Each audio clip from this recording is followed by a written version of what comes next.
Let's talk about power, privilege, and accountability. Sean Puffy Combs, big mogul record executive, holds the key to so many people's future careers. Power dynamics in the hospital, right? Attendings abusing power over residents, residents abusing other residents who are lower than them, hospitals covering up certain things, right? The culture of silence and complicity.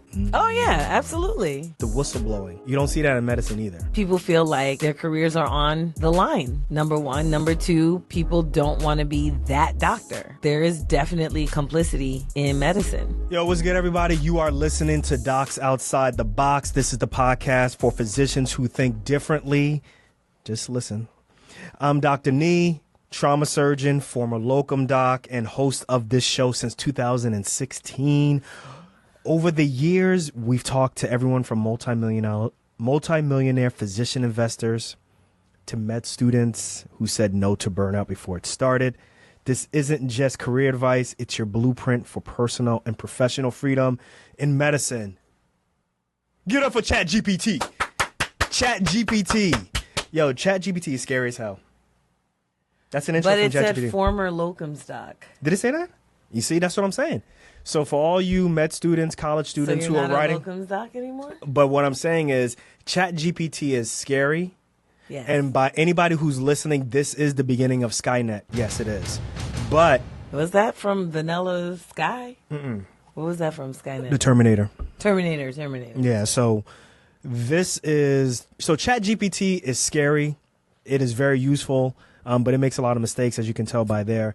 But I just do that because I be playing around with ChatGPT and I want to see what it can do. But obviously, if it says former locum doc, that's incorrect. I am a current locum doc, and it left you out. So, Dr. Renee, tell them who you are. I'm just Renee. That's what ChatGPT said. It's just Renee. Don't pay her no mind. She ain't nobody. It's really right about those things. You know, That ain't nobody. you're just really right about those things. Yo, before we jump into this, because we're going to talk about some real talk, but let me give a shout out to the new residents out there, those who started July 1st. Ooh, yeah, I forgot about that. This episode is going to be coming out several weeks after they have started. For non-medical people, all the new teaching hospitals, the new residents, people who just graduated from medical school, people who just got kicked out of their other residencies and just found a residency, they all starting on July 1st. Yes. Okay, so there's always this notion of, you need to avoid the hospital in July because, you got a bunch of new doctors who don't know what the hell they're doing, who going to be taking care of you. Is that true? I don't think it's true. But I do say it. Would you be concerned if you got seen first by a new intern resident? I was concerned when I was a new intern seeing new patients. Really? Oh my God. I'm like, I don't know what to do. Where am I supposed to write my note? What am I don't know. This is July 10th right now. That's when we're recording this. I don't know when this is going to go out. So this is like 10 days in now. So by now they know how to write a note. They've been schooled on how to write a note. Yeah. Although I have to be honest, after, some of the locums positions that I've taken recently, I've worked with residents, and I have to say something like the senior residents and even some of the attendings, y'all don't know how to properly train residents to write notes, to properly present. Nobody does soap note discussions rounds anymore. I think that's a disservice. I'll leave it at that. Subjective. You think so? Objective. Assessment. Oh, yeah. Plan. Do you so when you hear from residents, I don't know. I haven't worked with residents in years. Do you prefer to hear from residents like that? In the soap form? Yeah. Yeah. I think that's the best way to perform. That's the best way to present. Simple, straight to the point. Yeah. I think when you don't But let you're them... not at an academic... You are not at an academic center. You're not even at a community center that does academic medicine, right? Who, me? Yeah. One of the places that I was at was an academic center. And, either way, they had residents there. So just having residents there makes it academic. I'm not talking about where you were at. I'm talking about where I was at. Right. And I still think that whether it's a community-based program or academic-based program, presenting for medical students and for residents, presenting in a soap format lets me know it's not just because I went through it, I want you to perform, but I think that is the best way to organize your thoughts as to what you're going to do, what happened to this patient, what are the objectives on this patient, and what's the plan? Like, what's the plan for this guy or for this woman? Like, what is it? But a lot of times I see residents, they'll just be like, yeah, nothing happened overnight. And I'm like, so what's the Tmax? Like, what's the temperature? What's the blood pressure? And they're like, it's like, well, so you're considering taking care of this patient. You're making this plan that is half-assed and is based off of yesterday's plan, and you don't know what you want to do. That's how I feel. Well, if they don't know what they want to do, depending on the level of resident that they are, then yes, that can be a problem, right? An intern, I don't always expect an intern to know what to do. Mm-hmm. Second year, depending on the case, I may or may not expect them to know what to do. There are things that I absolutely are like, yeah, no, a second year should know. And then there are other things that I'm like, okay, this is a little bit above the pay grade, if you will, of a second year. Maybe they don't know what to come next. By the time you hit like third and fourth year, you pretty much should have solidified, kind of what to do. Even if it's not like the best plan, it should be a plan. But that's what I'm saying. Give me a plan. But that's what I'm saying. Like, if you expect the third year and a fourth year to be able to write SOAP notes, right? We all know that we're going to disregard their note, right? Because they're medical students. You should, right? This is a medical student note. This does not count. No, I'm talking about resident. But that's what I'm saying. A third year, fourth year knows less than an intern. Oh, I see what you're saying. Yeah. So if you disregard a third and fourth year student, but you note, but you expect them to write a plan, right? I expect an intern to make a plan. Right. I expect the second year to make a plan. And then I expect damn near senior residents to make a plan. Mm-hmm. But either way, like, a plan is not a plan is not a plan. What I mean by that is just because the intern makes a plan doesn't mean that that's the plan. That's the plan. But I need you to be thinking about a plan. Right. Yeah. Give me a plan. Not the plan. The plan is not presenting. And that's what I think they think it is. What's the plan, man? The plan is, let me get some information and then say, well, what do you want to do next? Don't you think though that it's so when you're a medical student, right? When you're a medical student, you make a plan. You know your plan is going to get disregarded. Yes. You're just like, whatever. I'll just put everything. Yeah. Get labs. Whatever. Mm-hmm. Right? It's going to get it's going to get disregarded. Yes, it should. It's going to. But now when you're in the hot seat as a resident and okay, well, now my plan is actually not going to be disregarded. Do you think that adds an extra pressure on people that makes people kind of choke up a little bit and go, I don't know if I want to say this plan because this might be the plan. This actually might be the plan. So it's scary now. So this is why I started off talking about ChatGPT, right? There are a lot of professors, there are a lot of schools that are having problems. Even the high school that I went to, St. Benedict's, right? The greatest high school out there in the world, guys. St. Benedict's Prep, Newark, New Jersey. You need to check it out. But even they are talking about, from a high school standpoint, AI is taking over everything. Mm-hmm. What these students don't know, whether it's high school all the way up to college, is they're doing themselves a disservice. You're not doing the work of figuring out how to read the book. You're looking for the Cliff Notes version of something, right? Like, what did we say to people who read the Cliff Notes version? Like, it's the Cosby Show example, right? Of Cockroach and Theo doing Shakespeare. Great Caesar's ghost, the great Caesar's ghost. He's chilly low from coast to coast. The great Caesar's ghost, the great Caesar's ghost. Like, yeah, you're getting the Cliff Notes version, but you don't really understand the essence of what's happening. Right. So when it's time for you to write your own essay, you don't know how to do it because you've never exercised that brain. Right. So it's the same thing with students who are using ChatGPT to write plans. Some even use ChatGPT to write SOAP notes. Mm-hmm. Some people like lawyers or law students are using ChatGPT to write their law briefs. Mm-hmm. But when it comes down to actually doing it for real without the use of AI, they don't know how to do it. Right. And that's what I'm saying. To have the academic discussion. And that's what I'm saying. Like, if you're at a point where you are a third year, fourth year resident and you get choked up and nervous, well, that's because you didn't exercise that muscle before. That's all I'm saying, right? Like, you should have been presenting your third year as a third year med school, fourth year med school, first, second, and third year. Like, sometimes you'll have an asshole type of attending and you might be nervous in front of them, right? I get that. Or maybe it's grand rounds and they may have invited like an attending from like some prestigious place, so you're going to be a little bit nervous. But you at that point understand the essence of how to present. You know what? They're taking shortcuts, and I think now it's like, well, no, I need you to do it in a soap note fashion and stop reading your notes. What happened overnight? What'd the nurse say? What's the vitals? Right? And then what's your exam on the patient?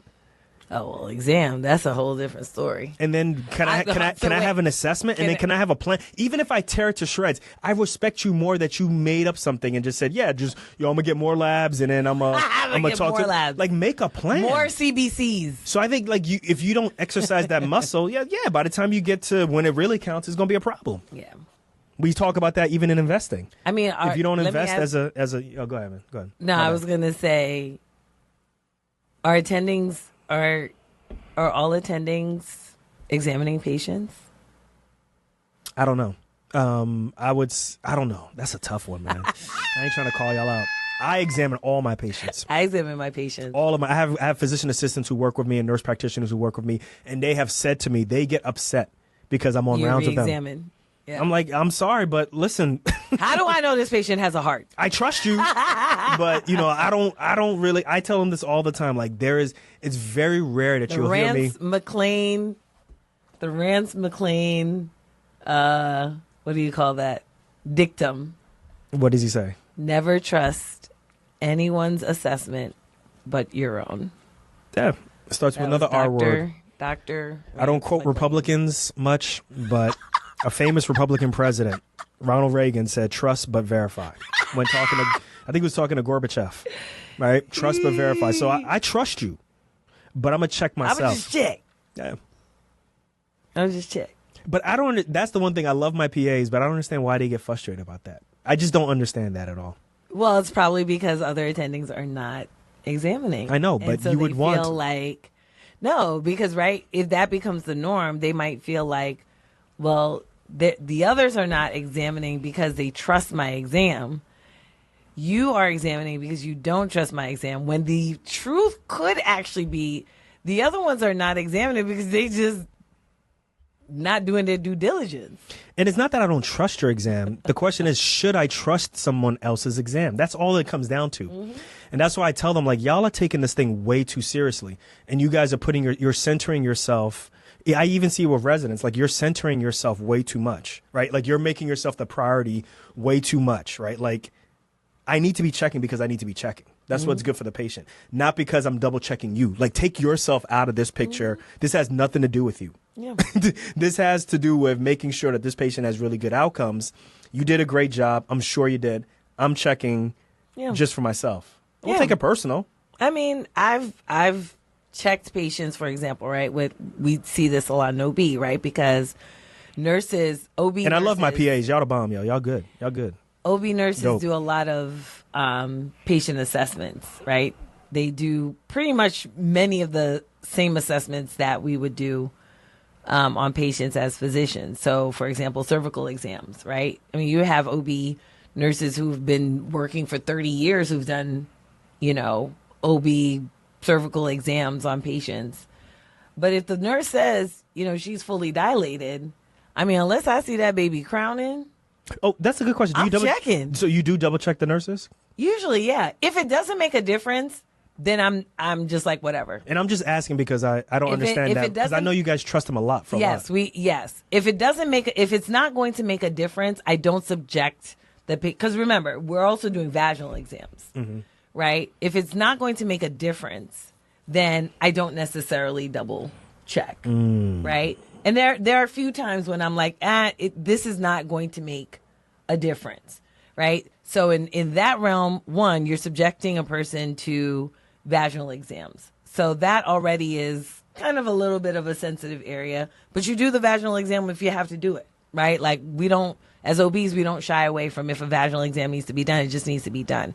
But two, we also have the extra added thing of if a person's water is broken, right? If she's ruptured, right? She has ruptured membranes. Do you want to keep doing multiple exams on her because now you're potentially putting her at risk for infection, right? Intrauterine infection, right? So you have to just be careful with that. So there are times when the nurse will check, and depending on the nurse also, there are times when the nurse checks and I go, it's fine. It's okay. I'm not going to check her anyway because maybe I checked her before and she was progressing just fine. I can see the contraction pattern and I can trust that exam. But I am going to check later.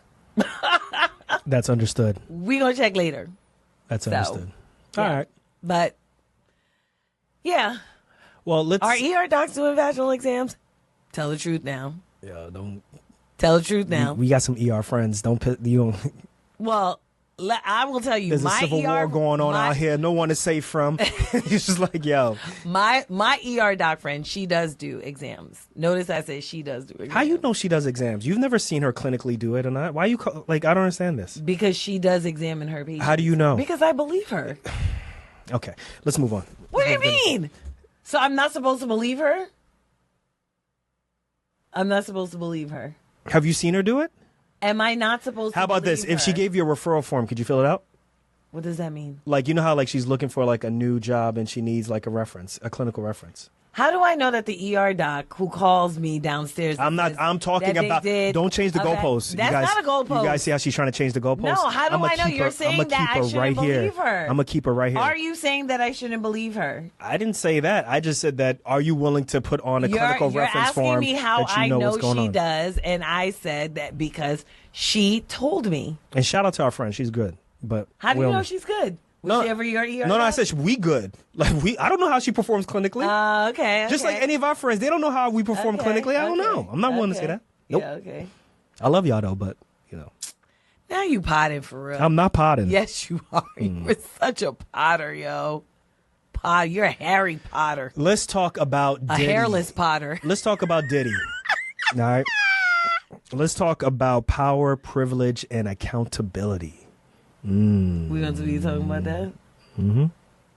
Guys, it's July 10th. By now, we've already known that P. Diddy, Puff Daddy, Sean Puffy Combs, all the different names, he's been found guilty, I think, of prostitution. And then they tried to get him on RICO, even though it was just one person on RICO.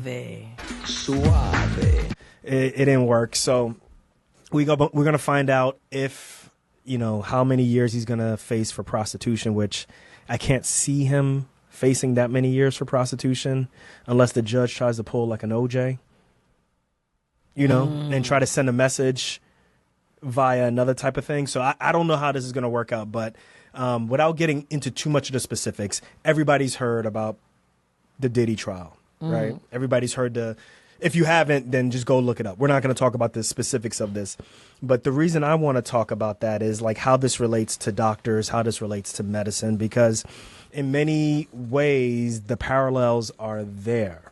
What do you mean? So the parallels are there because I kept some notes, right? You always keeping notes. Because if I don't write it down, it just drives me nuts. It puts me in a loop. You know what I'm saying? That I think about things over and over and over again. And you saw what happened to me earlier today, right?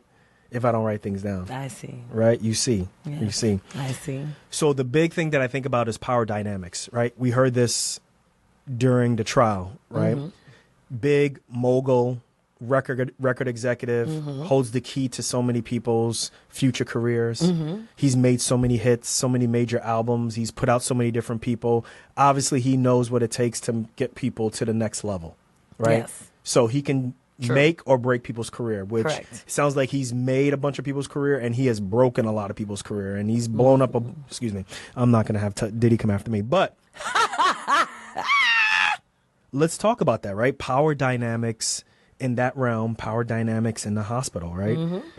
Attendings abusing power over residents abusing other residents who are lower than them, hospitals covering up certain things, right? Fraud, maybe, bad, what's the best way I could say? Bad behavior. Bad behaviors, right? Yeah, absolutely. How about this? This is going to make you think even more. I got another note. The culture of silence and complicity. Oh, yeah, absolutely. Right? I mean, we kind of talked about that so many last people, time. so many people aware of what Diddy was doing, but because he's signing them checks, It's kind of like, is your attending taking Ambien on Right. call? Is anybody going to say anything about it? We talked about this. Yeah. Over the last 5 years since 2020, we were talking about what is that? Not me. Is it what's the name of the thing? Me too. Me too. Excuse me. Come on, not me. It's been 5 years, guys. It's been 5 years. That's a call and response. Me too, not me. It's been 5 years. That's what the man Right. was saying. But Oh, knee. we've seen a good amount of cases in entertainment, right? Yeah. Like that's fairly recent, and I think it's safe to say that probably Puff Daddy's the last person that this will come up with. Right? No, I it's think, not. Absolutely You not. sure? Nee. You sure? Nee. As long as there are people in the world like Diddy, there will always be something upcoming. And Diddy is not the last person you in the sure? world. Yes. I think this might be it. Why? I think this might be. I think people I are don't think starting. this is I think it. people are getting tired of it. Right. Yeah. I'm not saying that it's right or wrong. I think like the lawsuits and the public shaming. I think that stuff is. It waxes and wanes. I think we're in the waning stage. But the reason why I'm mentioning the silence and complicity is the whistleblowing. Yes. The lack of whistleblowing. You don't see that in medicine either. Yeah, you don't see too much whistleblowing in medicine, because people feel like their careers are on the line. Number one. Number two, people don't want to be that doctor, right? Like they don't want to be that person. You know, they just don't. Yeah, there is definitely complicity in medicine. Absolutely. You know, it makes me think about. Remember, was it last year when we talked about the OB doc, the famed OB doc who was at a conference and he got attacked by the husband by of a husband of a former resident, right? Like, yes. You think about those things, it's like this stuff doesn't happen randomly, guys, right? Mm-hmm. Now, we don't know the specifics. We don't condone justice, or excuse me, we don't condone violence. Excuse me. You don't condone justice, me? You know where I'm going with this. Yes. You know what I mean. Yes. Don't mock me. I'll mock you. I'll mock you. You don't know where that's from. But it's this stuff is not like where there's smoke there's fire. I oftentimes say that. Yeah, you do say that. You know, so he did something. I'll leave it to you like that. Well, definitely something was done. Yeah. Yes. So I think one thing that I would always want to talk about, and I would love for the audience to write back, is trauma, like the mental trauma, like the PTSD that occurs in like high functioning individuals like ourselves, right? Like there's a lot of things that are unsaid, right? Like Kid Cudi got his car set on fire. His house got broken into and all of his Christmas gifts got opened. He had a security alarm system that was on and that stuff got turned off without any like how did you turn my stuff off without a code? And basically we all look at it as that's a message of I can get into your house. Yeah, I have access to you at any point in time. I have access to you. I don't necessarily have to cause major damage. Yeah, but I can cause psychological damage. In essence, stay away from my wife. Or stay away from my girlfriend, because the notion was Cassie was dating Kid Cudi and then Diddy got aware of it. And so it's just like... Yeah. But he's still putting out records. I'm talking about Kid Cudi. He's putting out records. People don't see that side. They just see the side that's putting out music, right? Yeah. So that's what I'm talking about. Like you're still like putting things out at a clip. You're still operating at a clip. You're still doing great things. But in the like all this stuff that's happening behind closed door, like there's a lot. So do you think that... Like, could you be too successful to struggle? No, so... I'm going to ask a similar question. I don't think that you can be too successful to struggle, right? Because that is obvious because we've seen so many successful people struggle. But do you think that at some point people think the struggle is worth all of the trauma that they're going through and that they're actively going through, right? Like, is it worth it for me to go through the mental stress of knowing that someone essentially sent me a message that they could kill me at any point in time, but it's okay because I'm putting out these records. Okay, so you still talking about the records thing? I thought Yeah. you were still. I was like, wait, hold on, what? No, that's what I'm saying. But we see that in residency, right? It's worth the mental trauma to go through all of this, whatever, especially if you're talking about bullying by either attendings or by more senior residents.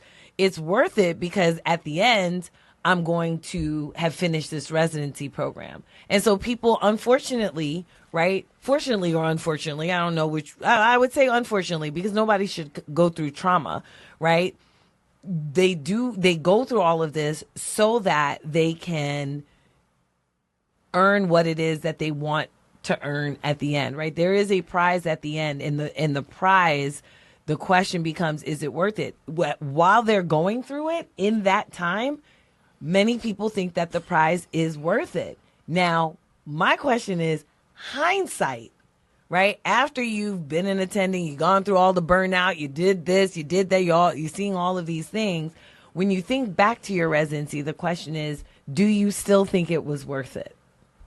That's what I'd like to know from the audience. Are there people out there who are like, nah, it actually wasn't worth me going through? If you're listening right now and you want to write that in, go and check out the links on our show notes or the description, the show description, because there you can leave a voice message or you could even leave us a text. And if you want us to share it on the show, we will. If you want us to, answer that or read it on the show, we will. It could be anonymous if you want, but yeah. That's a difficult question, but that's not a foreign thing that is, like, I'd probably say 20 years ago, people wouldn't be willing to talk about that, but we actually saw that on the TV show. We saw that on the TV show Blackish, where Rainbow, she's the main character's wife. Traps.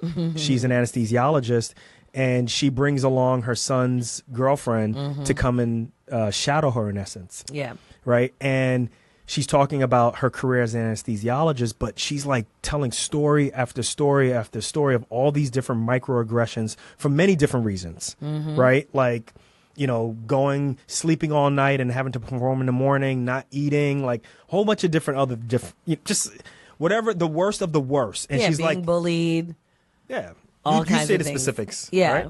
But she's basically saying, Bo is basically saying, despite all of that, I survived, I rise, and here I am. And the best part about that show was her son's girlfriend saying, yeah, no, I'm out. I don't want this. Yeah. Right? So, like, she still thinks it's worth it. Or, she's putting it out there that it's worth it. Yes.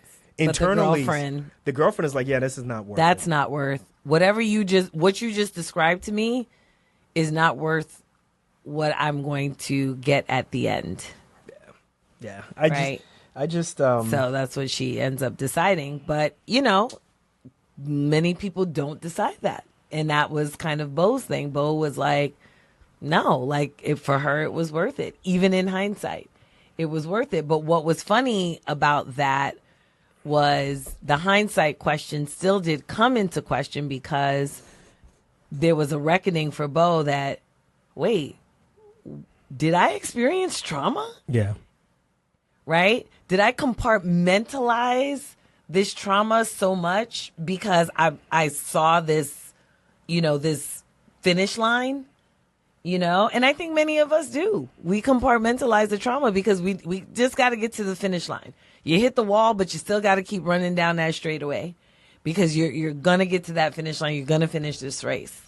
You know? I want to share, I wrote some stuff down that I want to share that is in the gray zone of what to do. Because I think when you talk about residents or when you talk about a surgeon who throws, oh God, equipment, that's black and white. When you talk about some of these other examples we talked about earlier, it's black and white. But what about a surgeon who bullies residents but brings in millions for the hospital? I don't give a damn about it. What that got to do with me? What that got to do with me? Personally, me, I don't give a damn about that. I really don't. I don't. For me, I don't think that's a gray zone issue. I think that's actually somebody buying. So you don't like my notes? No. I think that's somebody buying their right to traumatize. I'm going to tell you a quick story. I just are they told really the story. buying there? Yes. Or is I'm the telling hospital? You, I'm telling you is right it more now. in the hospital's fault? No, I'm telling you, people do this. People do this. So I was working at a hospital. I just told this story this weekend. I was working at a hospital where a new OBGYN had joined our practice. Now, he was an older OBGYN. He did mostly gynecology. Our practice was very heavy OB, so I wasn't sure why he had even joined the practice because I was like, "Hey, Alfred, put a disclaimer on the bottom of the screen, like what's the disclaimer? like all the characterizations of this show has been dramatized for certain reason, purposes, and stuff well, like I'm that." not mentioning anybody's name. I'm just saying, though, maybe we should do that. Anyway, he came into the practice, and let's say he came in on a Monday. By Thursday, he bought the entire office a catered lunch from Olive Garden. And when I walked into the break room and I saw the catered lunch, I was like, I'm not eating that. Because I know a red flag when I see one. But it had breadsticks? It had breadsticks. You ain't want none of that breadsticks? No. You crazy. Olive Garden breadsticks? So what about the salad? No. I don't know if he had salad. So I was like, I'm not eating that. The chocolate? Now, I was off Hold the on. next day. The chocolate is really good. You crazy. I would have ate that. What chocolate? At the end? Yeah, there's usually chocolate at the end. Okay. I don't know if they had chocolate at the end. Can I tell a story? So you didn't take one breadstick? Oh, my God. So I was off the next day. When I'm off the next day, I get a text from one of the staff members. Like Olive Garden. Dr. So-and-so is being a bear, meaning he's being very mean and aggressive. And I text back to her, that's how much it costs. For them breadsticks. Exactly. That's what it costs for you to eat Olive Garden. To let her know, this mug was buying his ability to be mean to everybody. Because if I buy you Olive Garden and then I'm mean to you, then why'd you eat my Olive Garden if you want to now come and tell me that I was mean? I wasn't mean when you was eating my Olive Garden. I don't like that. You know what I'm saying? He hadn't known the practice from a hole in the wall. And within 3-4 days, he was already giving a treat. And I'm like, people do this all the time. And people think, oh, they're just so nice. I'm like, that's not nice. That's them setting the stage. So be careful about that. That's the price you pay. So I get what you're saying. I was going deeper into more like prestige, how much money you bring in, like revenue generation. Does that shield unethical behavior? Yes. I think it does. Yes. Right. But that's no, I agree with you. That I'm saying even on the micro, right? People, if people gonna do it with Olive Garden, they definitely gonna do it for millions of dollars with gallbladders and transplants. And yeah, that's the price you pay. You want me to work here and bring you lots of money in my bariatric whatever, or my cardiac whatever, or my stroke center, or my whatever it is, my neuro. Keep it in OB. My neuro, OB doesn't make money. You're struggling. OB doesn't make money. You're struggling with the other stuff though. OB it doesn't make OB. money. Don't they have like fertility or something like that? No, OB doesn't make money. Fertility don't make money? No, not for hospitals. Okay. How does fertility make money for hospitals? No, they don't make money. OB does. Everybody knows OB doesn't make money. But the other ones do. My cardiac, my neuro, my stroke, all these other things make money, right? So I think a big issue is reporting. Reporting mechanisms are really bad in medicine. So there is no reporting mechanism in music, right? But in medicine, there is no like you. Wait, is that correct? Because I was writing and I was like, I had to ask you that. Like, are there anonymous ways that you can report bad behavior, raise red flags? Well, I think most hospitals have a whistleblower policy. The question is, are people aware of the whistleblower policy? And it just gets swept away? And are they willing to whistleblow, right? Like, first of all, you have to be willing to whistleblow, right? But then you have to know the policy. But can't you whistleblow in an anonymous manner? Right? Most whistleblower policies allow for anybody who's down with HR, let us know. Of course. Right? Yeah. I mean, most whistleblower policies, I think, do allow for anonymous whistleblowing, because a lot of times I think a lot of times people get called in. Well, somebody said X, Y, Z, and this is actually some of the problem with whistleblowing. So my sister is a union rep, and sometimes what will happen is someone will make a complaint about someone, but then they'll say, well, who made that complaint? And then they say, we can't tell you. Mm-hmm. And it's like, but why can't I face my accuser? Right? Because if somebody is going to accuse me, I should be able to face my accuser. So that is another issue, because when you talk about power dynamics. Right. So if one person has a lot to lose and another person doesn't have too much to lose, does uncovering who you are put you at a disadvantage? I don't know, but someone should actually have the right to face their accuser. So should a whistleblower always be anonymous? See, I don't know that was a really good point you came back with. Yeah. Because I've been coming up with all the points. That was a really good one. Okay. You need validation? How about the hero culture? Doctors are seen as untouchable saviors. Is this true? Which makes ethical scrutiny taboo. I'm going to say something. Am I making stuff up? I'm going to say Maybe I was getting a little too high on my own supply with this one. I'm gonna say something. What you gonna say? That's a little bit controversial. It's gonna be a little bit. Let me finish this. Let me land first. Go ahead. Let me land first. So what I was basically going around saying is, hospitals are businesses, just like the music industry is, just like the entertainment is. Ethics is expensive. Right? And having ethics. Silence becomes the currency of survival. Oh shit! I'm on one. Is that good? You on one? Oh shit! Right? You like that? You should write a book. I should. Guys, what y'all think about that one? But no, seriously, like, they're businesses. They got to keep things going. They need that surgeon to kind of keep stuff going through the door. Yeah. You ain't got time for all this ethics and stuff. Yeah. You know what I'm saying? That's you know how many gallbladders this person's putting out? Exactly. You know how many total joints? What? Yeah. I mean, but that's essentially, these are the conversations that are being had, right? That, well. Why are you laughing at my jokes when I know you. What? You don't think my jokes are funny. If I didn't think they were funny, I wouldn't laugh. Lies. Anyway, go ahead. You finish your point. Go ahead. Yeah, no, these are the conversations that are being had. But back to the whole doctors are heroes. And I want to say something that's a little controversial that I've been thinking for a very long time, for at least 5 years. You don't have hot takes, but go ahead. And that is that whole pandemic imagery with the doctor in the superhero stance with the cape against the virus drove me nuts. It was good propaganda. I hated that. Why did you hate it? I hated the notion of doctors are heroes. I didn't like that. Why? At all. I'm asking you direct questions. Why? I wasn't comfortable with that because I did not see myself as a hero. Yeah. Wait, hold on. I did not see myself as a hero. Can I say something? Can I say something? What? What? Nothing. Forget it. Keep going. Say it. Go ahead. Say what you're gonna say. No, go ahead. It's just not. It's not gonna land right. Okay. Anyway, I just saw that. Who was asking OB to come in? What are you talking about? We had plenty of COVID patients in the pandemic. Yes, we had plenty of COVID patients. I had patients in the ICU. What are you talking about? So, okay, hold on a second. Immunocompromised pregnant women don't get COVID, according to Dr. Nee.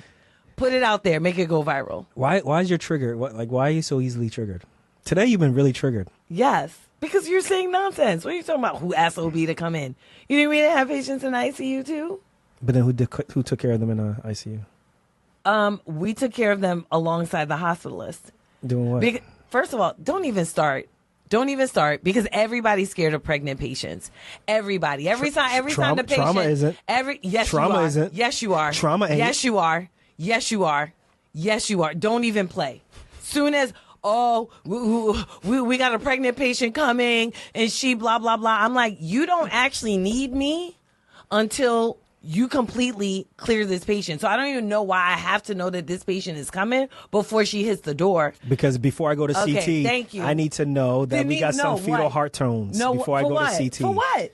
If she doesn't, then what you gonna do? You gonna have to step in and do what? Do your thing. She needs to be stabilized. What are you talking about? We don't go to CT unless they're stabilized. Okay. We don't go to CT. Exactly. So then, if you're taking her to CT, no, she's stabilized. Exactly. We talking about the baby. That's what we need y'all for. Yeah, whatever, Nee. Look whatever. at her. You see how she backing up? But go ahead and land. I'm gonna let you land. Go finish your point. Finish your point. Anyway. Yeah, you super triggered today. I love this part. Whatever. Trauma is scared of OB, just like everybody else. When Renee's triggered on the show is really great, guys. Right in. What y'all think? Go ahead. Shut up, Nee.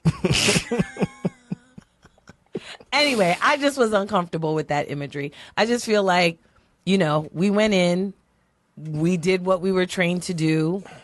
And yes, was it much more than we had ever done before? Absolutely. It was much more than we had ever done before. But those H&Ps was crazy, right?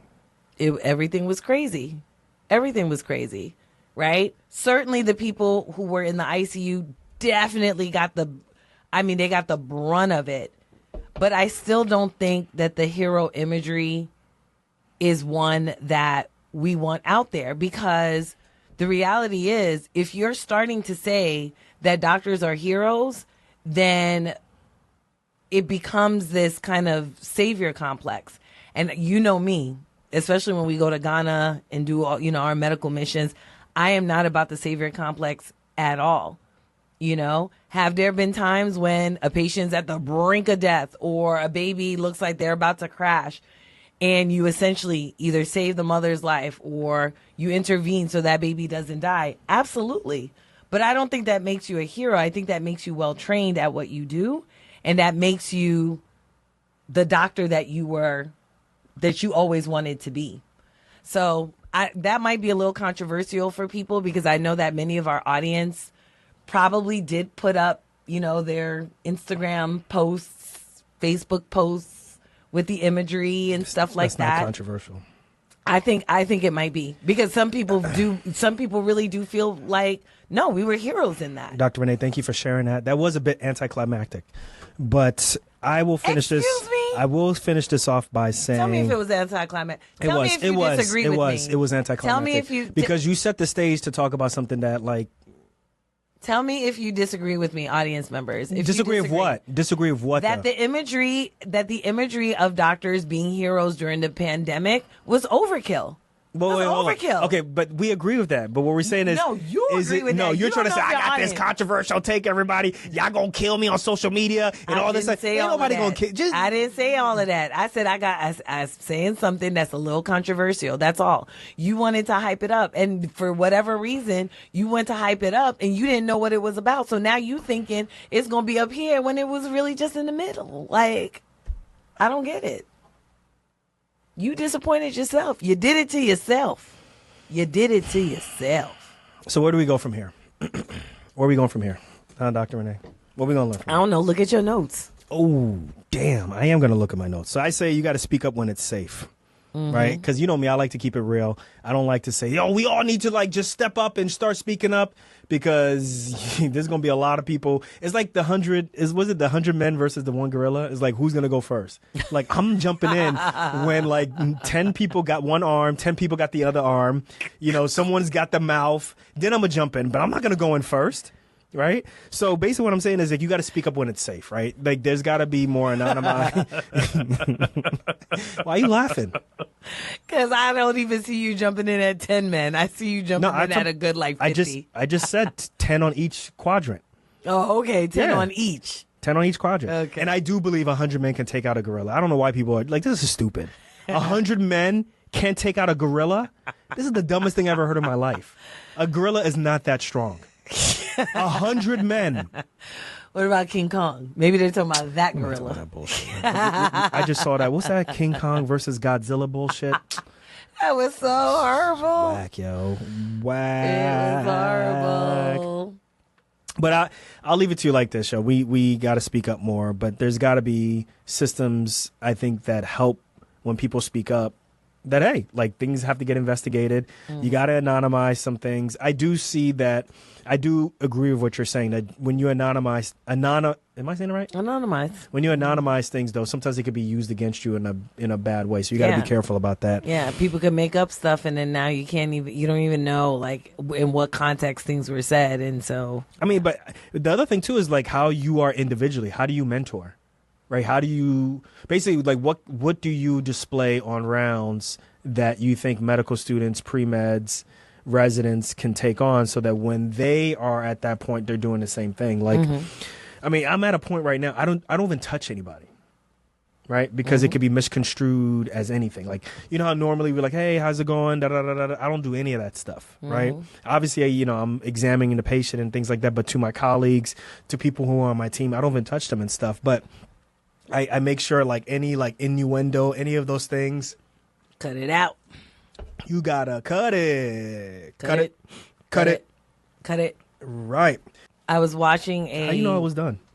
No, I'm speaking to this point. I was watching an Instagram post on, she's an attending now, but she talks about when she was a resident that she had another resident who, their ophthalmology, who had broken his leg and was not able to operate. He wasn't able to operate.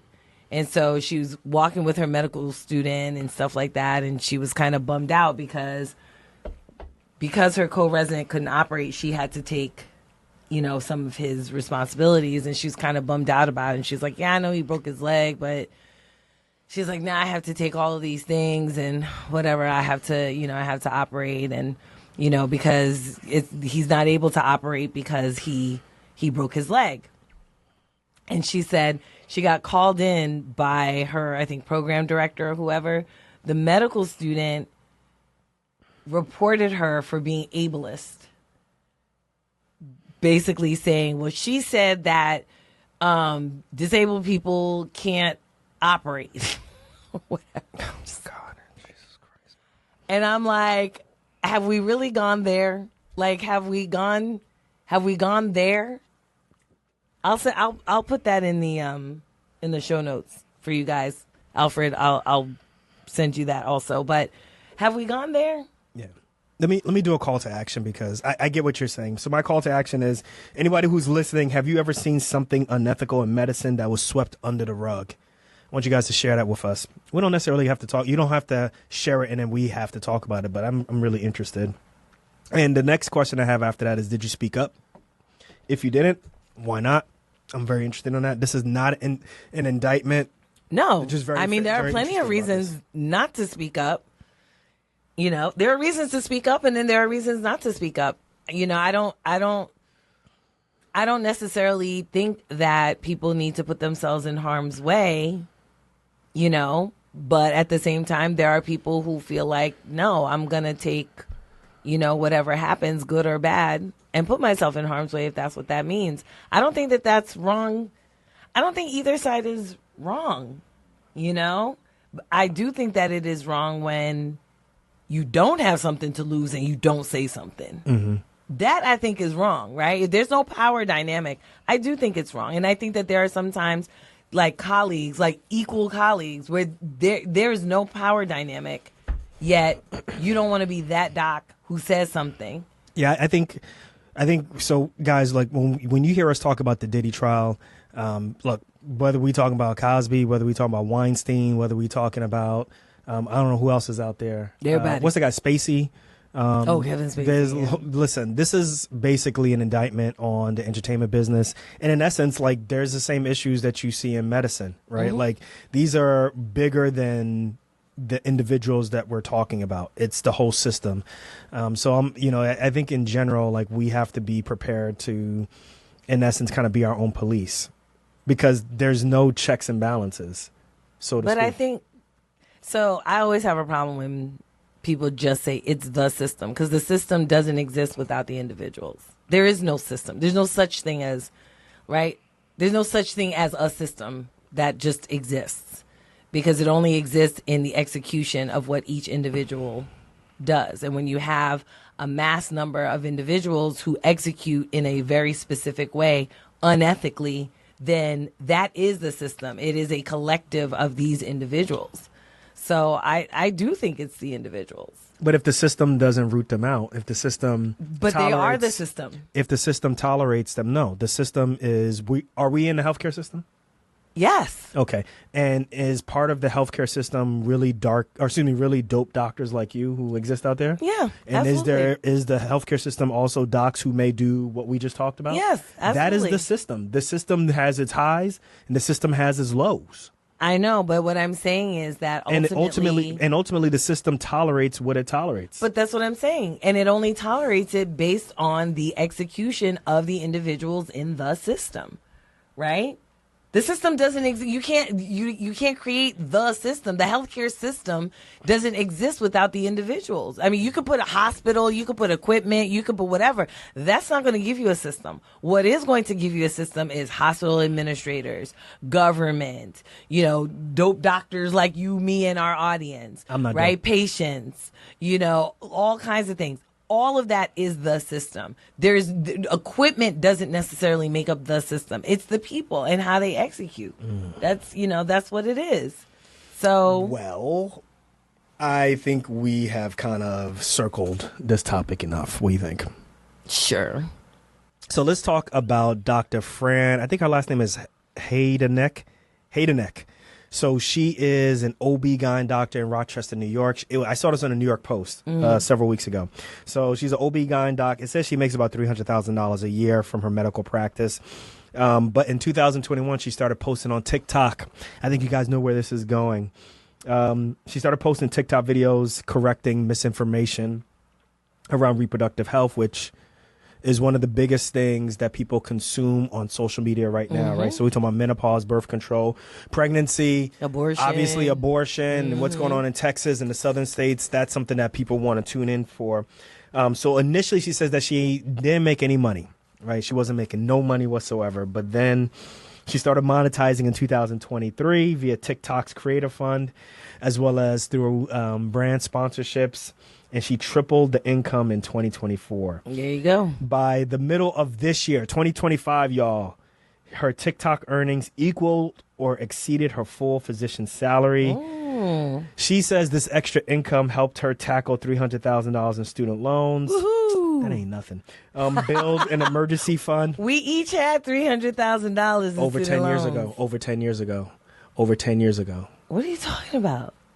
Yeah, so what I'm saying is now, like, they graduate with more. Oh, okay. I'm just saying she need to get her weight up. Okay. Save for retirement. Anyway. Yo, man, come on. You got to be thorough. Come on, you need to be graduating like 400, 500. Then I'll be impressed. 300,000? Nah, yo, you had some help. She says she works fewer days to spend time with family.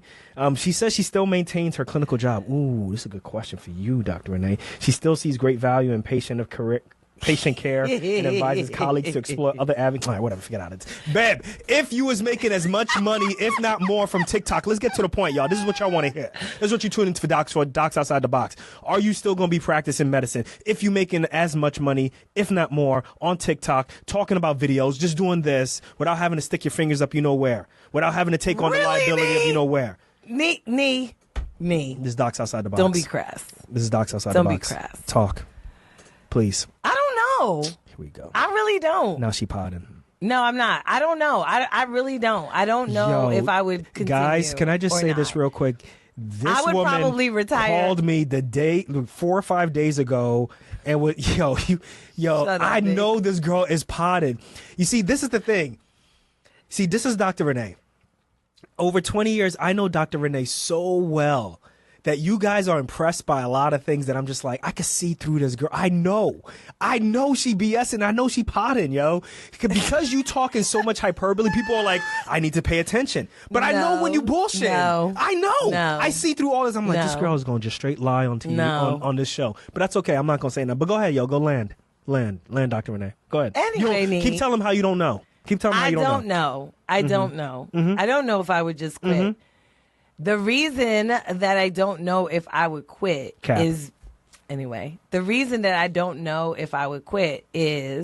because specifically, and we're talking about specifically social media, okay, is because social media waxes and wanes too quickly.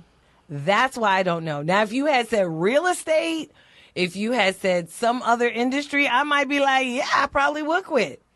But for social media specifically, I don't know. I don't know that I would quit for social media because social media is like, it's up and down. You don't know what's going to happen. And now you go and you quit your job, or you quit practice. And now, there are repercussions to that if you want to go back and you've been out for a certain period of time. So that's why I'm saying I don't know. But you wouldn't know that because you're a big Barry White looking. Alfred! Karate man bruised on the inside. They don't show their weaknesses. But you don't know that because you're a big Barry White looking motherfucker. Now get off my back. Yo, man, that movie is way too old, yo. Trading Places. Anyway, I do think you bring up a good point, though, because now I bring up a good point. Social media. After you freaking, you flexed on me. Okay. Social media can be fleeting. Alfred, mute her up. It's time to mute up. Social media can be fleeting. And I would be really nervous about things for a couple of things. The biggest reason is, hey, yo, social media, particularly for doctors, social media does not the algorithms does not triple, quadruple for people who tell the truth right now. So I'd be real nervous. So the fact that she's able to do this right now, I think that's dope. That's great. But I'm telling y'all right now, yo, these mugs be talking about homeopathic. What did we talk about? What did they do to their vaginas? They be smoking their vaginas and stuff. What are they? The rejuvenation? Steam. Yo, I'm telling you, I see way more of that than people really talking the truth about what's going on in these streets in OB-GYN. Right? So I'd be like, yo, for real, you not going to work anymore and we going to bring in these checks from social media. I'd be a little bit nervous about that. Yeah. Because I think people... And especially the climate that we're in, if they decide that they want to mute you, they could just be like... Oh, you could get shadow banned. You could get shadow banned. That's, for me, that's why I would not. So how would you do it? Media. How would you do it then? Would you take less shifts? How would you make it work? Because you still got to take them checks, though. Come on now, stop playing. Well, I mean, of course. I would, if I were her, I would continue doing exactly what it is that I'm doing. Right? So if she's able to pull back a little bit, so that she can spend more time with her family, great. But that allows her that if she does ever need to ramp up, that she can do it much more seamlessly than if she just quit altogether, right? Because if she's out a year, 2 years, 3 years, and then they decide, well, time to shadow ban you. We're going to shut down your accounts. You can't start any accounts, or you can post whatever you want, but we're not sending it to anybody. She's done. You know what's interesting is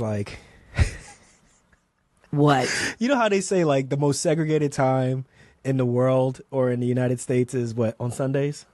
What does that mean? Right, people go to their churches and churches are very segregated. Yes. Right, don't you feel that way with social media? Not on Sundays, but social media on Sundays. Yo, my social algorithm. Media Sundays. My algorithm. I'm not saying she's really big, right? Mm-hmm. She's doing well, but yo, my algorithms are not showing her, right?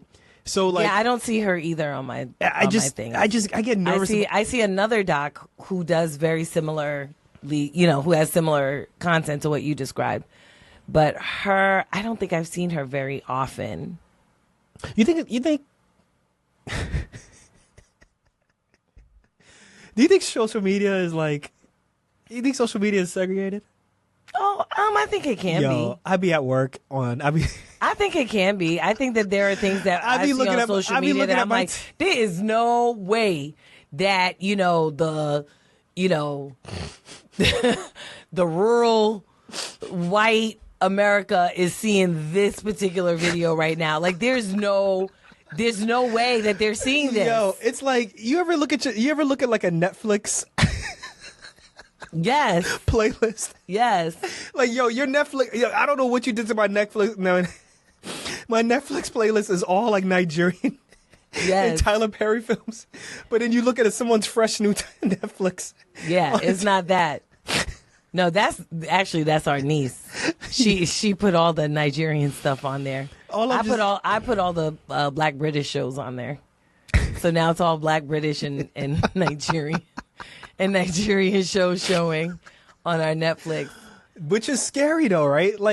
Algorithms will just feed you what you consume over and it'll give you more of what you consume over and over and over again. It'll completely validate Everything that she wants. But like on a serious note, though, I do think that what she's doing, I haven't seen her stuff, but if she's really focusing on misinformation, if she's focusing on meeting people where they're at, which is on social media, and making like TikToks or making just content, right, COE, that people are really going to consume and actually take action from that. Kudos to her. Yeah. Seriously, that's dope. And if she's gonna get money over that, absolutely, which and allows she her should. to scale and allows her to she do should that, because she she's should. sharing her medical knowledge. Absolutely, she should. So yeah, no, kudos to her. Absolutely, keep making that money, girl. Shoot, stop playing. I do think that it would benefit social media companies to hire more doctors and more professionals. No, I don't think they need to hire anybody. Why? Because I don't think that doctors should be hired by social media companies. I think that's a slip. That I think is a slippery slope. Why? They get hired by TV stations. What's this? It's the same thing. Nah, I don't like that either. But Anyway. I don't. And especially because of the way media is. Guys, this goes back to how I know she's potting. How? This girl has... Anyway, let's just Tell move me on. how. Nothing. How am I potting? We have not... Actually, right now, we have NDAs right now. And I'm not going to mess up nothing. But I know for a fact this girl is potting. Hold on. You I'm are not potting right now. I'm not potting. You said to be hired.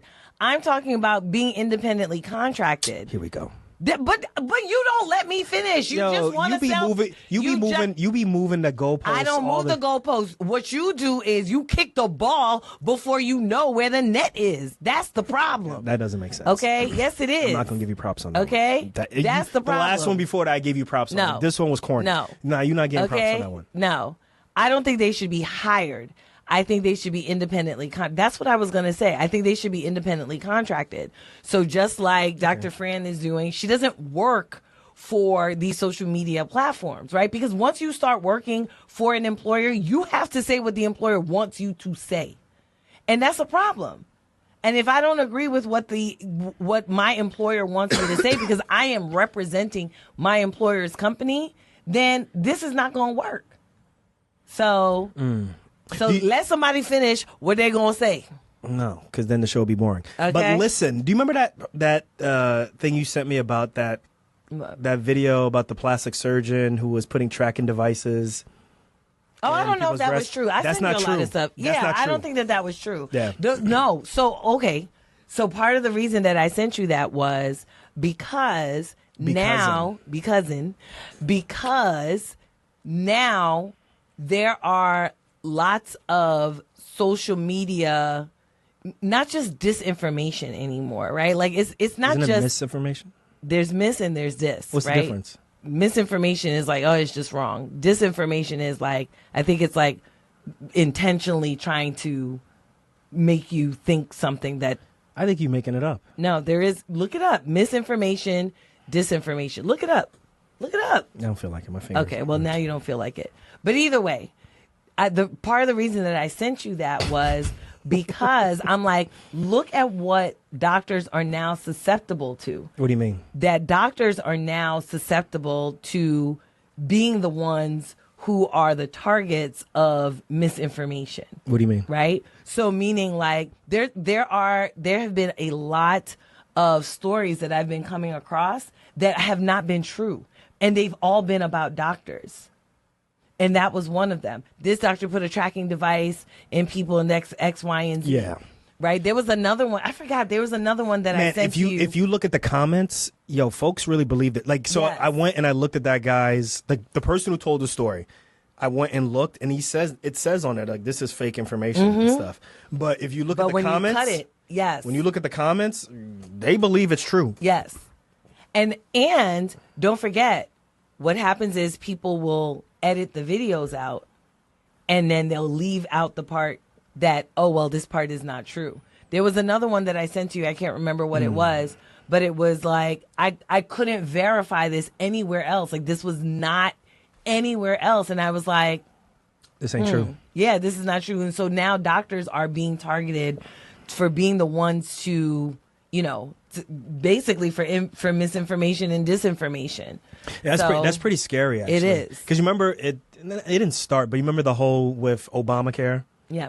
When Obama had mentioned that orthopedic surgeons do certain procedures just to kind of bring the prices up and so forth. Right. And then he had to backtrack that statement because obviously, like, this is something that an aide gave to him. And then he was mentioning it during the campaign of the Affordable Care Act. And he was like, well, that's not necessarily. Well, excuse me. You have to. You need more nuance to this conversation. Right. Basically, what they say is like, yo, you can't just go out and just say that. It's not blatantly true. Yeah, it's not blatantly true. Right. But that is saying certain things about doctors that, and basically, once you put it out there, you can't take it back. Yeah, you can't take it back. Right? Yeah. Because docs don't have the same type of platform as Obama, or docs don't have the same type of platform as these specific social media people. And as we know, like I was just saying before, like, yo, these algorithms, like quadruple, like quintuplet, like how do you say six? Quintuple. How do you say it for six? I don't know. How about seven? I don't know. Sextuple. Eight. Ochotuple. Yeah. It exponentially puts out misinformation than it does the truth. Yeah, it really does. So yeah, that's why I sent you that, because I was like, this is bad. Now, for me, if it was me and I was making more money on TikTok or making more money like podcasting or whatever, I would still practice. Pod cap. Why do you say that? That's what I do right now. I love podding. And I know, and you podding right now. And I love operating. And you podding right now. Because let me tell you something. If you could replace or even surpass your income with podding, you would not be going to the hospital. Yo, here's a question that I asked. This is how I deflect when I don't want to answer that question. Exactly. Don't y'all know, guys? Don't y'all know I'm good at this? Okay. I am a pro at this. Listen, so I was asking the question of some of my colleagues. I was like, yo, if you had $10 million, like if you knew like the next day you was going to have $10 million, right? It showed up in your bank account. Would you show up to work the next day, or would you give like 2 weeks notice? I couldn't believe the answers that I was getting. People wasn't giving 2 weeks notice, were they? Yes. Why? I was like, yo, if I knew I was getting 10 million, like and I told him, I was like, listen, not that you know or you think $10 million is coming. You see it in your bank account. It's there. I'm going to ask you. I'm going to ask you guys. Nobody's taking it back. It doesn't even say, you know how like it already got taxes taken out of it. You know how the bank will say like available versus like, what's your real balance? Yes, well, I forget what it says, but there's like the balance that's really there versus what's coming to you. And I'm like, nah, it says that it's here. It's there. You go into the bank and you say, show me the money, and then they show it to you. I'm like, you still showing up to the clinic? The next day. They were like, yes. I was like, why? Yes. I was like, what were the reasons? They were like, oh, I don't want to do my colleagues like that. I was like, yo, if I got $10 million, I will give y'all $5K each. $5K each. They're like, there's no way you give us. I was like, yo, I give you $50K each and be like, yo, I'm out. They're like, wait, what? I was like, yeah, just for your problems. They're like, there's no way. I was like, here's I have for that 10 extra shifts. I have those 10 extra shifts you million. about to do. Actually, it was like $1 billion. I think I made it some exorbitant number on purpose. It was like $1 billion, and they're like, there's no way you would give us $50,000 each. I'm like, there's 8 of y'all. Why wouldn't I? Here's for those 2 weeks that you're about to cover all my shit. And they're like, oh, there's no way. I was like, nah, yo, I'm sorry, but listen, y'all. Listen, don't go making promises to people if you win freaking money, because like, stop Alfred, playing. Put the disclaimer on the bottom part. No, you already said it to them. You already said it to them. Why would you say it to them? What? Why would you say that? There was a movie that was made about that. Exactly, and people with Nicolas Cage and people win that kind of thing because you promised if you win such a money that you would pay X, Y, and Z. Like, you can't do that. Anyway, shout out to Dr. Fran. Shout out to Dr. Fran. Okay. I wouldn't tell nobody how much I was making on TikTok though. I wouldn't tell nobody. I'd be like, yo, I'm doing good. Would you tell them? It doesn't sound like she told people what she was making. I mean, but she said she was making like $300,000. Well, it was over $300,000. Would you tell people that? I wouldn't tell people my number. I'd be like, quit pocket watching. That's what I would say. Stop pocket watching. I'm serious. I'd be like, yo, I'm doing good, yo. I have like we have this great thing where we're letting malpractice. I make like $10 here and there. a little ice cream money. All right. Now we're going to be apparently talking about the vitals check, and Dr. Nee wants to talk about me. So what you want to talk about? That's right, y'all. We are back, yo. Listen, The Vitals Check. I started it, how many episodes ago? One episode ago. All right, but listen, I feel like we need to start a segment, and I want to start promoting You be that. starting these segments I do. all the time, I do. and then they never last more They than do. like 3 or 4 episodes. That's true. So this is another one, and you guys keep tuning in because I love you guys. And listen, help me get through this. Don't laugh at me, audience. Support me. So the Vitals Check is an opportunity for you to check in on our personal goals, whether it be mental health or physical. The big thing right now is physical for me. I'm trying to break 20 minutes in a 5K and bench 250 pounds. Check out the previous episode where I talked about that, a whole episode dedicated to my vitals. But let's focus on you, Dr. Renee. What's up? My love. What's your question? Forget, I'm not going to say it. But What? You always, I'm not going to say it. Because why do you start saying something? Ever since you hit this milestone and we are able to put in more into our 401k. Anyway. Yo, you know I've been what? concerned about your health. Talk to us. Let us know what you're doing. I love it. From a financial standpoint, it's dope. From a physical standpoint. What? Go ahead. No, you said you're not going to say it. Let's talk about let's talk about the health vitals. Come on now. What about it? I started Keep it walking. PG. No, I started walking. Okay, so you know what? Segment over. That's it. That's it. Guys, that's how quick her vitals usually are. Her physical that's is grand opening, grand closing. Okay, that's it. So anyway, I started walking. Why are you laughing? But you know it's true though, right? What? Because you be like opening shop, like, yo, I'm gonna do this, I'm gonna wear all this gel and stuff, and I'm gonna sweat all this stuff off, and then How like, you know I'm not wearing the sweat? the butter. What was the sweat butter? Whatever it's called. How you know I'm not wearing it? How you know? Right now? Am I walking right now? Am I exercising But right now? for potting, I bet you my heart rate right now is Oh my Lord, Nee. 73. We're not talking about your vitals. Go ahead. Let them know. Come on. I told you I started walking. How far are you walking? And how are you doing this? Like, talk to us about that. So I walk with a friend who's in the neighborhood, and she and I will go out. We'll do like an hour walk. Just walk around the neighborhood. We do it at a really brisk pace. So even though we're talking, we're like out of breath when we're talking. So that's how we know is working. Ooh, so you're in zone 2. That's what they would call zone 2. Zone 2, okay. Or maybe that's even fine. past zone 2. Go ahead. That's fine. So yeah, that's what I've started doing so far. And I subscribe to Thistle. Now, so it started out one way, but it's starting to go another way. So Thistle, if you guys don't know Thistle is a meal delivery program, but they focus more on like salads and like fresh foods, right?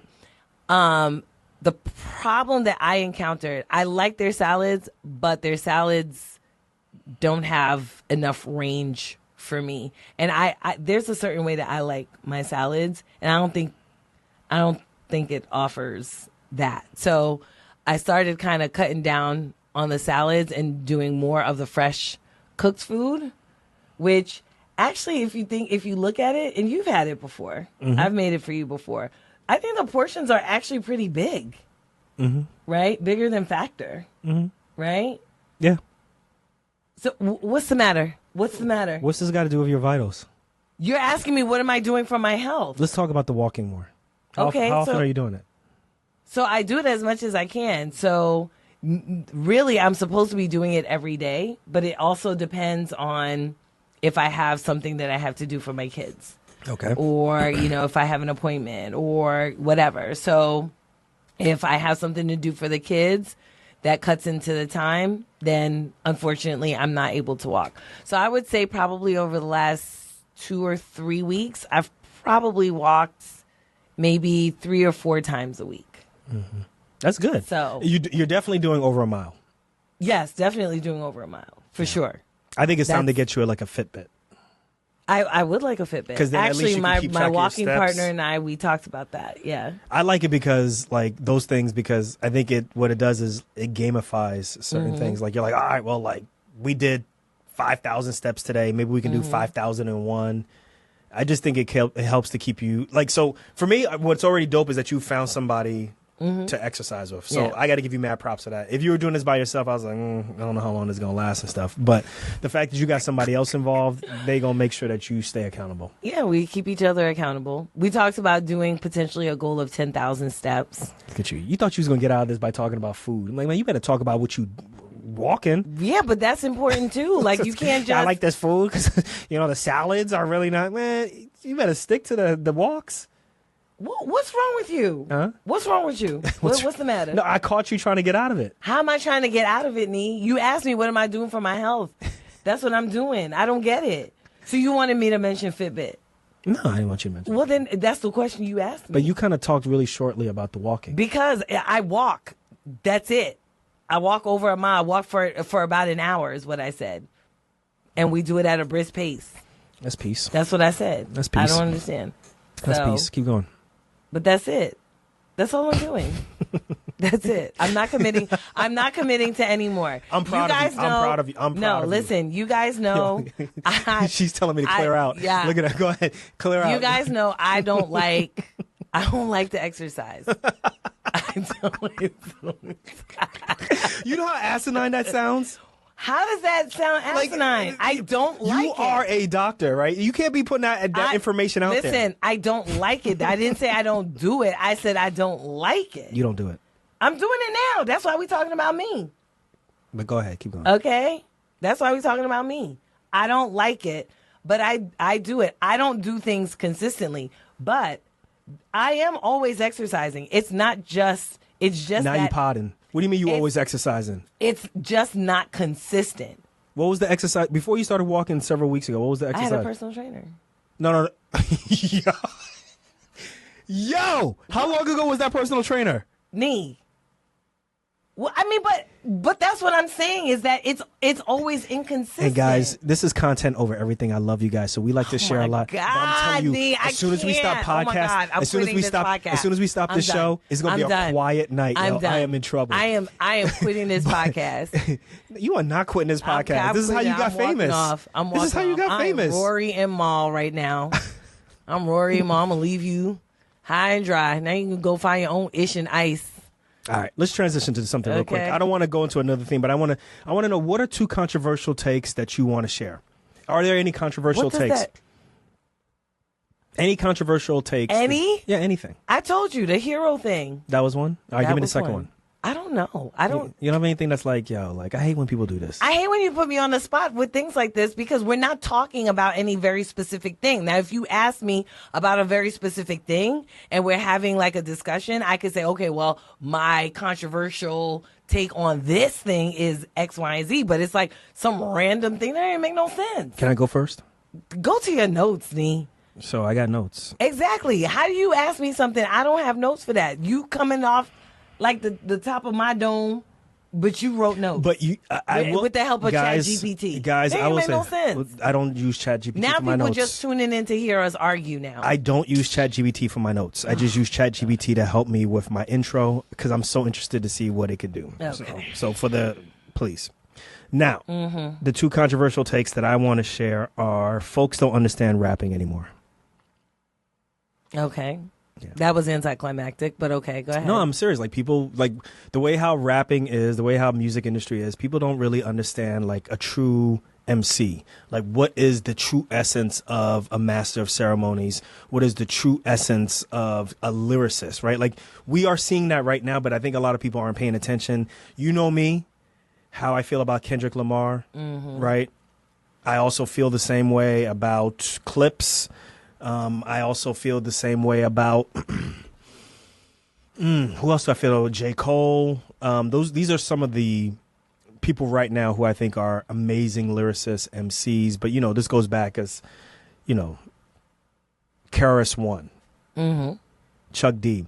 But the reason why I brought this up because I started thinking about this. I was like, I don't play music, particularly the music that I listen to. I don't play that in the operating room. Do you play music in the operating room? No. But I'm not in the operating room the way that I used to be. But when I was in the operating room, yes, I did used to play music in the operating room. What kind of music did you play in the operating room? Sometimes I would tell them, Honestly, See, what I would guys, do, there's always a rhyme and reason, and Chat GPT can't do that. So don't like diss my notes. All right, my what notes I would are real do notes. is Thank I would you. tell them, especially when I was in Idaho, I'd say play dead people only. What do you mean? I only want dead people who are dead. Interesting. So, but that would get me a lot of Michael Jackson because Michael Jackson was dead by that point. Jimi Hendrix. Jimi Hendrix. Give me who else? Whitney Houston died in that year. Amy Winehouse. No, I never really listened to Amy Winehouse. I didn't actually know who Amy Winehouse was when she died.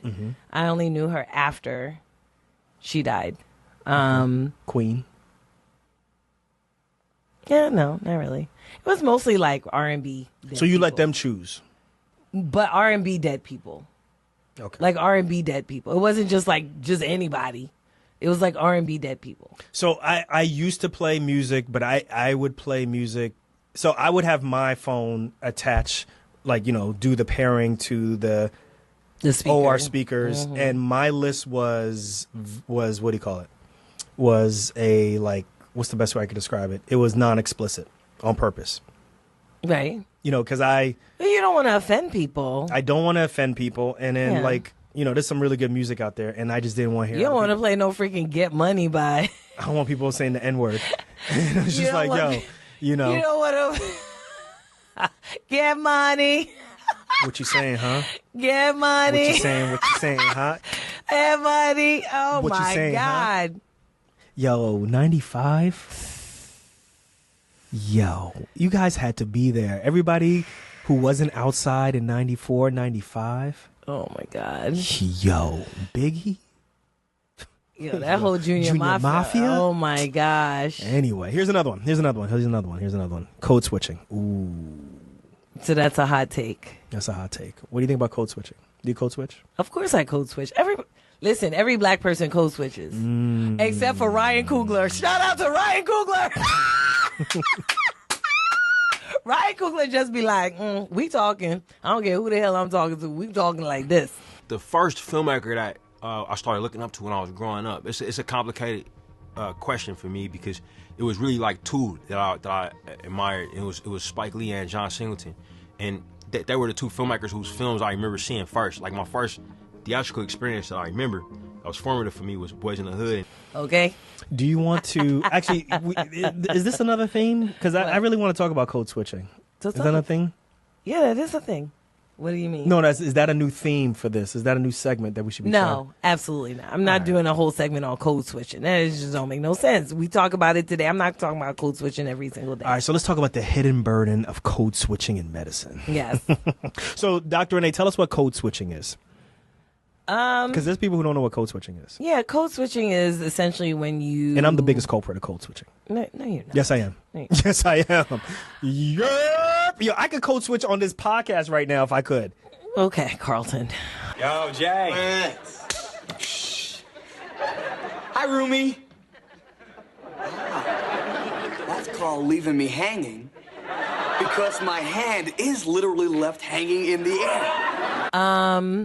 But that's me code switching into Carlton. Go ahead. Of course. Well, code switching is essentially, especially for black people, is when you fix your vernacular, or not fix you. It happens in immigrant populations also. Of course. But you make your vernacular so that it is more understandable and acceptable to like white Americans, is the way I would describe it. Yeah, changing your speech, Right? changing how you dress. Yeah. Changing your hair appearance. Yeah. To basically fit the norms in the hospital. Yeah. So I think everybody code switches to some extent. I think some people code switch more than others. Mm-hmm. But yeah, I think, for me, usually the code switching occurs more for... Do you code switch? How are you with patients versus how you are with colleagues versus... what's your thoughts there? So it depends, right? Like, I might code switch. And I'll tell everybody I code switch. I might code switch. I don't want to code switch anymore. But I might code switch with patients. I might code switch with patients to give them some level of comfortability, right? Because I'm like, well, I'm the doctor, so I you know, like, I don't need to code switch because, you know, because of some specific gain I'm trying to get. But I might code switch for some level of comfortability for the patient, you know, to be able to kind of feel like they can express whatever it is that they need to express. Got you. Right? Got you. I think what folks who are not used to code switching, what they're missing, or maybe what they may be seeking, is like, why, right? And I think there's certain ways in which people talk outside of the hospital that they may feel they may be looked upon as less professional if they use that vernacular, if they use that talking in the hospital. Even though obviously this person who may be code switching has shown and proven that they can be there. Yeah, absolutely. I don't even think that. So before I ever knew the word code switching, right, there is the notion that there's a professional way to speak, and then there's a non-professional way of speaking. So we greet like this. Yo, what up, yo? You chilling? But in the hospital, we may be like, hello, sir. hey, Dr. Renee, how are you doing today? Hello, how are It's good to see you? How are you, buddy? Yeah. Okay. That's an example right there, guys. So Alfred, put that in black and white when you do that. Go ahead. But I think that, you know, before I even knew what code switching was, right? It was, no, this is the professional way of speaking, and this is a non-professional way of speaking, which, you know, now that I'm older and I understand, you know, certain things, live through life, you know, all kinds of things, I'm like, no, what's professional is what I do overall, right? The way I speak doesn't necessarily, right, the accent in which I speak, right, doesn't necessarily dictate whether or not, you know, I'm professional, right? Like that doesn't dictate that, right? There are things that are professional versus non-professional, right? For example, you're not going to go in and be profane.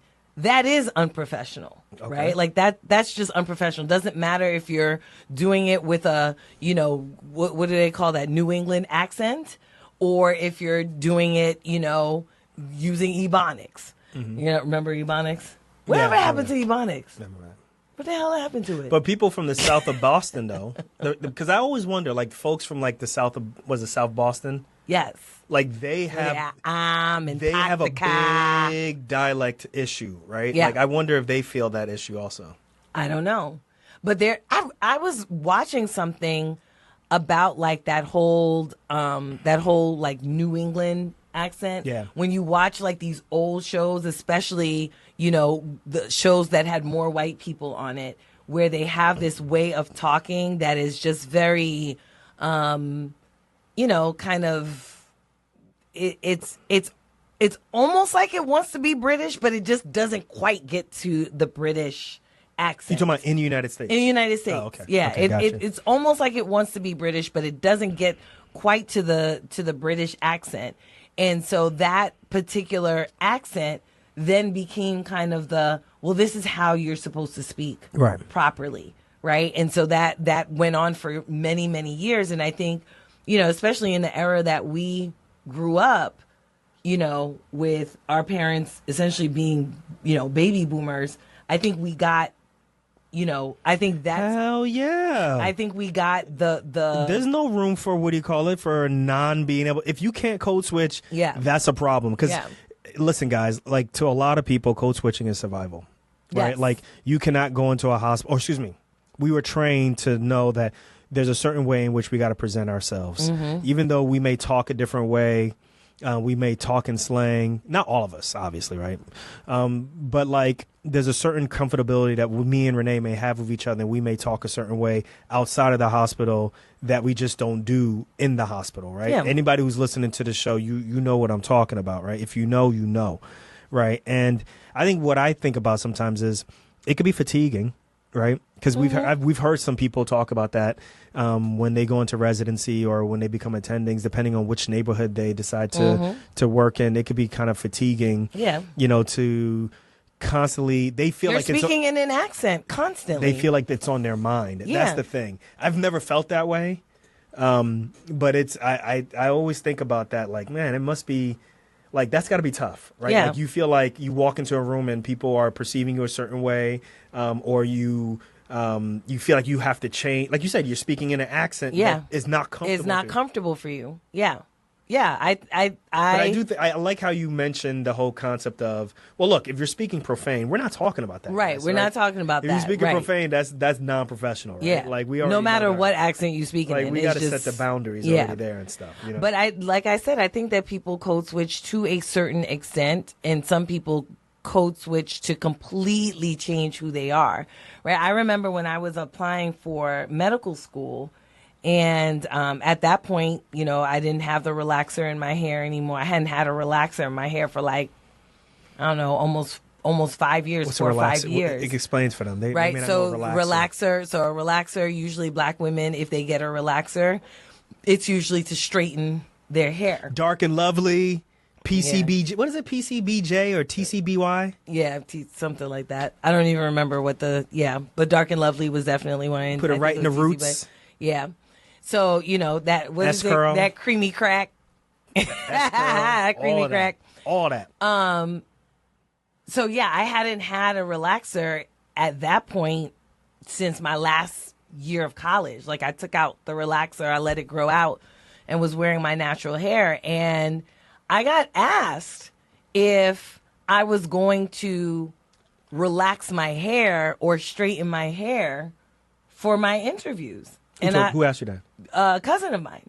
Okay. And I was like, Well, how were you wearing your hair before? Was it like it was just twisted. I would twist it sometimes, or I would just, you know, sometimes braid it. I didn't even used to wear extensions at that point in my hair. I was just like, I'm done with I don't think extensions. I've ever seen you with extensions. Of course you see me with extensions, babe. I had extensions last year. What about in med school?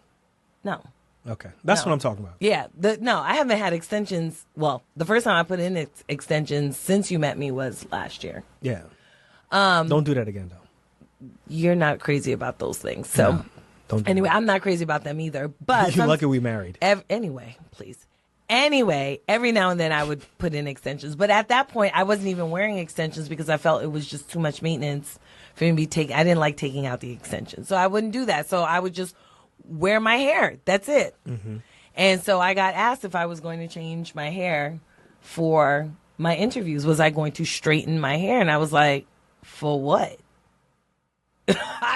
And honestly, I will tell you at that point, now you got to remember, I'm like 26 years old at this point. I really did not understand the concept of you, like, that there were places where that would not accept my kinky hair. I didn't get that concept.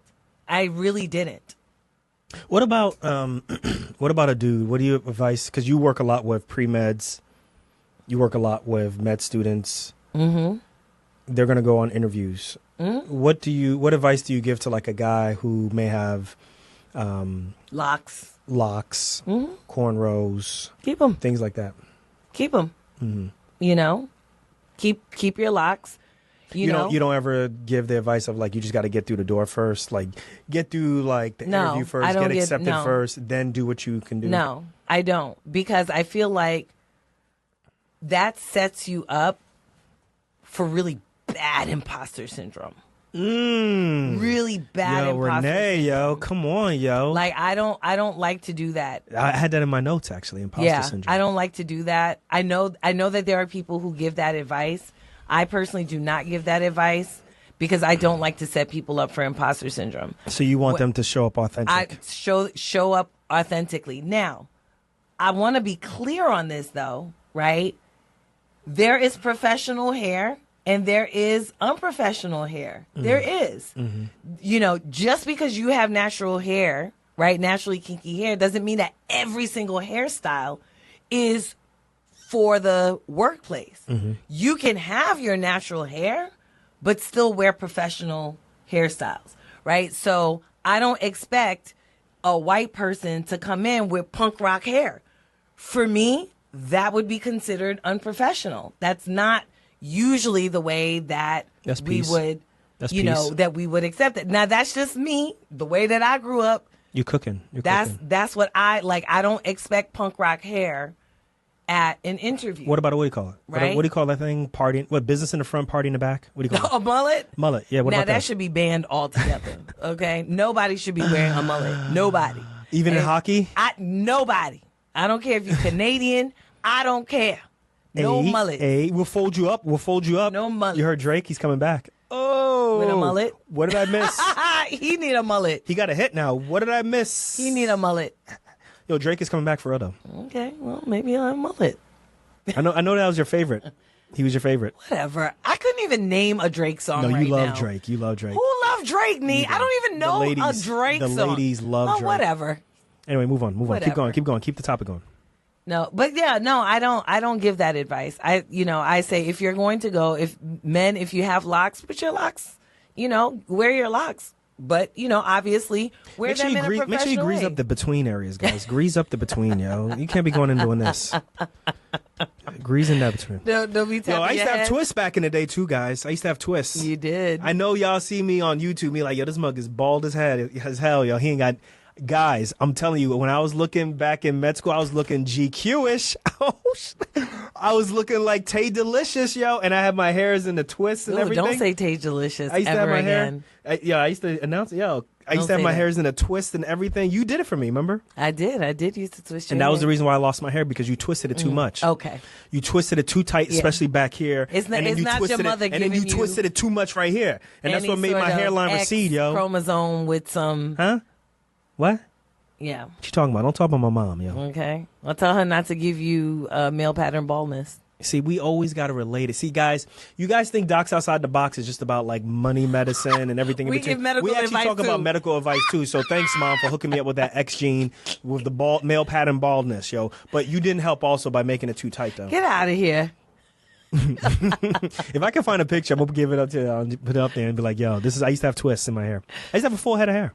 I look We have good. a picture. We have a picture in the living room. You think I look better now or with hair? Yeah, No, answer the question. You're not answering the question. I'm Answer it. answering the question. Now you look better now, bald.